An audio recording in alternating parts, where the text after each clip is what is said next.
Marcus Aurelius was a philosopher and the Roman emperor 2000 years ago. He was the most powerful man alive in his time. At the Roman triumph, the majority of the public would have their eyes glued to the victorious emperor, affront of one of the most coveted spots during Roman times. But only a few would notice that he had a servant following him around whispering the phrase Memento Mori. Remember that you're mortal. It is a reminder that he could die at any moment, that he's only human. To stop thinking of himself as invincible and recognize that death could come soon. What an interesting thing to be reminded to the most powerful man alive, at the peak of victory and glory. Why do you think Marcus Aurelius would want to be reminded of his own mortality? Let me know in the comments below. In this video I explore the Stoic philosophy behind Memento Mori. And by the end of this video you will understand why being aware of your mortality can bring meaning to your life.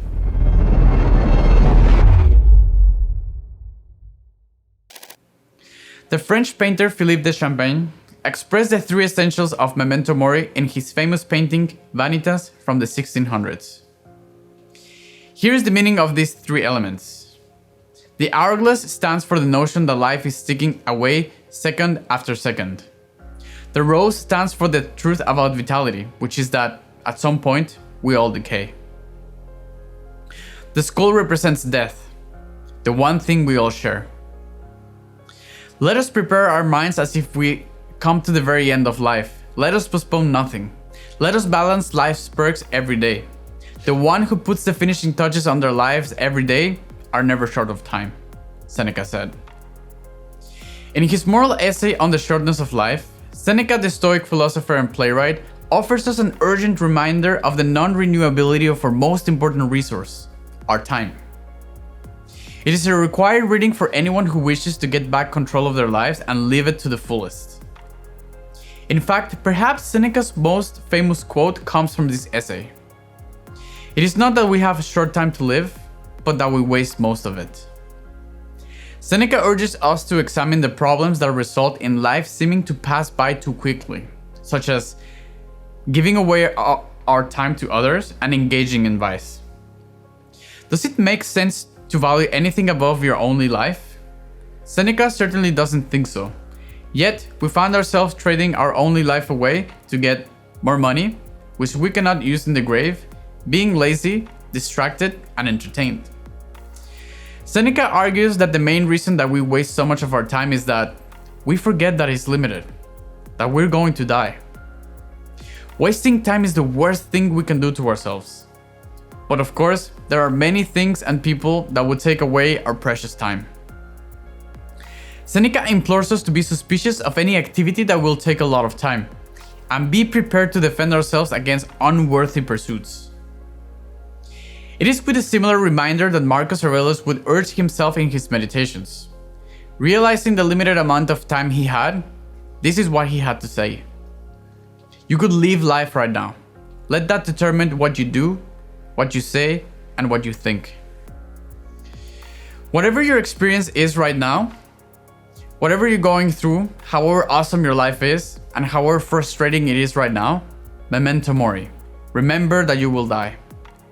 These too shall pass, you must not forget that. Seneca uses the example of highly successful Romans to demonstrate that great achievement comes at a high price. A life that rushes by filled with obligations and empty of leisure. Seneca mentions that Augustus Caesar, considered one of the greatest Romans of all time, constantly wished aloud for a break from his many duties, and desperately longed to live a leisurely life. Augustus spent his life in directing conquest, but ultimately did not even have control of his own life, because he was not free to use his time however he wanted. Seneca wanted to demonstrate that the greatness men strive for can be a horrible trap, an overwhelming river of responsibilities that washes away the only life that we get. It would be better to live life as you choose than to rule the world. On the other hand, Seneca also believes in the importance of making room for leisure in life. But a life of pure leisure is considered meaningless. He speaks of people who never have to lift a finger and have unlearned basic human functions as a status symbol. Something that still occurs in our time. He says of such a man, he is sick, nay, he is dead. Purposeful living is required to truly live, as long as it's a purpose that one owns and controls. Seneca is essentially prompting us to question our lives and ask, what proof do I have that I'm really alive?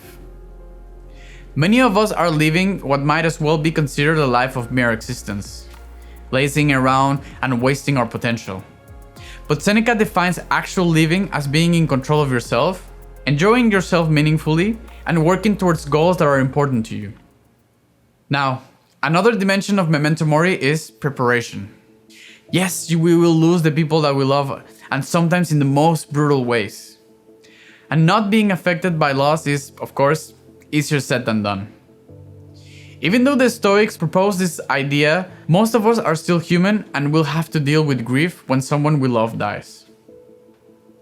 Now, reminding ourselves of the possibility that we can lose a loved one as we speak helps us to be less shocked when it actually happens. It also helps us appreciate their presence and be grateful for the present moment. For most people, losing someone they love is excruciating. Humans are often so attached to each other that they cannot bear the loss. But if we are mindful of the truth of death, we can cultivate a healthier mindset towards the possibility of loss. Instead of clinging to a person, wishing that we will never get separated, we can embrace the reality that the day of separation will come. This doesn't mean that we shouldn't grieve and mourn. It only means that we were prepared all along. Memento Mori. Two words that comes to us from the ancients that I think we should remind ourselves and repeat ourselves in any and every situation we're in.